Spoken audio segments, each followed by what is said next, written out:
This is my new sim rig. I bought it a couple of months ago and I'm very glad I did. I wanted a sim rig to get better at my driver skill, but to also learn some of the new tracks that I haven't been to before.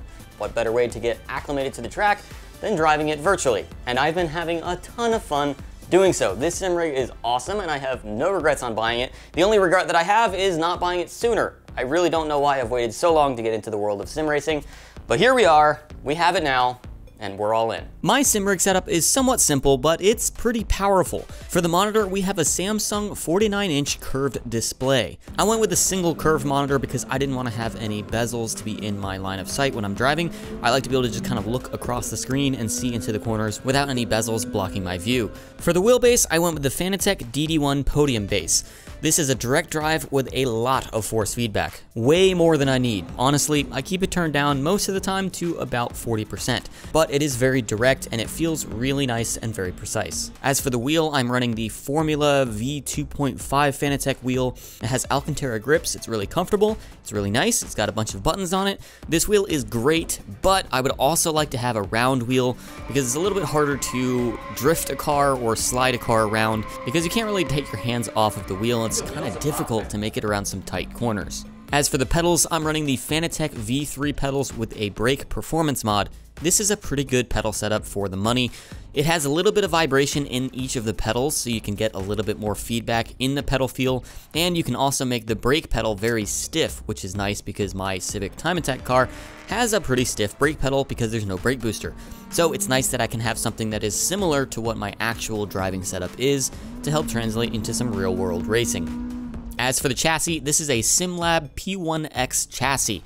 I believe this is the official Mercedes F1 Team Esports chassis. It is very stout, very rigid, absolutely no flex in this chassis, and it's also very modular, so you can add or remove different components as you upgrade and change things around. I actually added this upper monitor after I got the rig, and it was really easy to just buy the extra attachments to put another monitor up there. As for the computer, I bought this used off of my friend Travis. It has a 3060 graphics card in it with 16 gigs of memory, and that's about all that I know about it. I don't know a lot of technical specs about this computer. I didn't build it myself, I had Travis build it, but it seems to do the job pretty well for everything that I run, and honestly, sim racing isn't too graphic demanding on computers, so you don't have to go too crazy with building out a PC to get one that will do most of what you need it to do. The only benefit of having a faster computer is just that you can increase the graphic settings and have the image quality look just a little bit nicer, but honestly, most computers nowadays can do the job for most sim racing games. All in, for everything that you see here, I've spent about $6,000. Of course, the world of sim racing is massive, and there are so many different types of sim rigs out there. The question is often asked if sim racing will make you better at driving in real life. We made a video about this topic a few years ago, so I'll link it in the description. But essentially, yes. There's a ton of different aspects to driving that a sim rig can teach you, from racecraft to muscle memory to even throttle control. Driving in a sim rig may not convey all of the exact situations that you'll have driving in a race car. After all, there's no fear of losing your life if you run into a wall. Not an F1 car. I'm upside down! But sim racing can definitely teach you to be quicker with your reactions and learn how to pass a car safely. Doing this in a virtual environment is a lot safer to learn than if you're doing it in real life.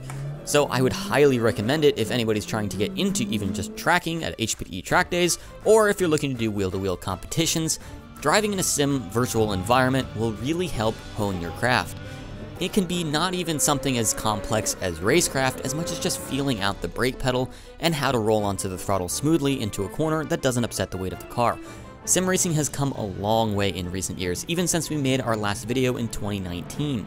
Just in the last 3 years, there's been a ton of technological advancements in not only software but also hardware with the sim racing. It's become a lot more accessible today than it has ever been, and it's a lot more upgradable than it has ever been. So yes, I do think that driving on a sim rig does help improve driver skill in a number of different ways, but it's also a ton of fun. Even the other Ben has a sim rig.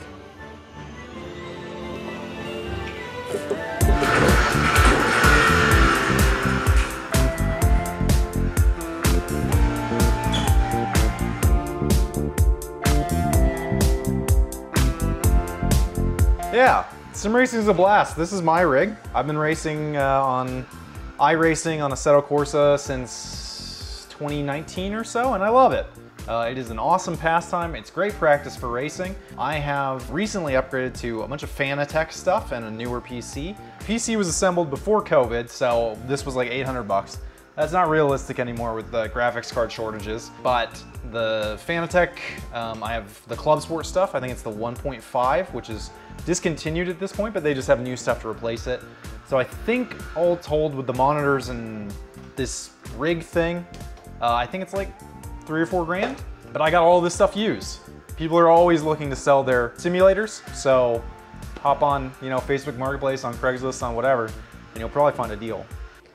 So a couple of features that I have amongst other things. I have a reclining seat that Ben doesn't have. I've got an H-pattern shifter, which Ben also does not have. How many screens does Ben have? 1, 2, 3? No, not 3. Yeah, I have triple screen monitors, which Ben doesn't have. I've also got a round steering wheel and an officially licensed McLaren GT3 steering wheel, both of which Ben also does not have.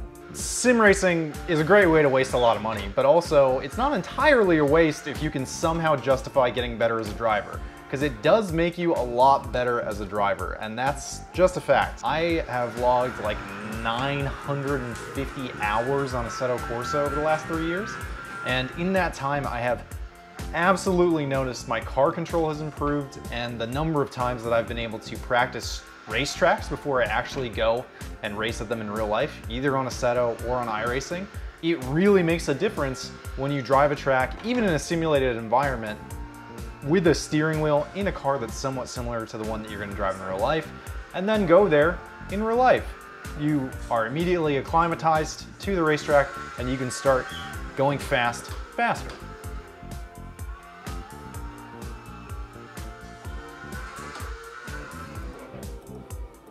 Now I can maybe do some real racecraft.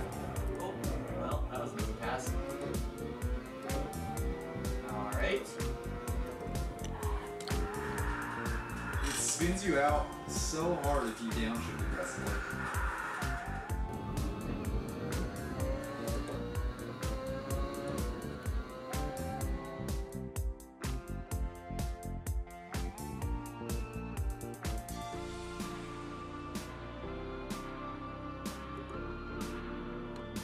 Of course, the world of sim racing can get out of control. Some people have motion rigs and a number of a lot more refined components. Even race teams use sim rigs, and their rigs are insane. If you ever wondered if sim racing is actually helpful to translate into real-life driving, just take a look at some pro race teams. Most of the teams at the top of the field are using sim racing to get better as drivers before they go to race events. Even Formula 1 drivers use sim rigs to hone their craft and learn the tracks and learn new cars before they get to the next event. Sim racing goes back nearly 40 years. It's just now recently in the last few decades that sim racing has really caught up and made it a lot more affordable for the consumer to get into driving on sim rigs in their own house. I've used this sim rig to get professional driver training from Tom O'Gorman, who was a professional Honda driver, and that's definitely helped my driver skill a ton this year. But of course, sim rigs can get quite expensive. Even my setup, which is a relatively cheaper setup, is $6,000. But if you want to get into sim racing, you can do it a lot cheaper by getting a Logitech system or even like a Thrustmaster system, and that's only going to cost you a couple $100s, which is really not that bad to get into some sim racing. I didn't want to do that because I knew I'd want to be upgrading my components to get a better rig that would translate to better driving for me, but of course, I want to upgrade the steering wheel now and get a different wheel that's kind of round, so it's a little easier to steer with. I need to get a shifter as well to make it a little bit more similar to my Civic, and the pedal feel on this car is not super great. And of course, I want to upgrade the monitor as well because the resolution's not super sharp, and we could probably get some better specs. We also have a Twitch channel called Games and Gasoline, and if you're interested in seeing us on the sim rig some more, you can check us out there.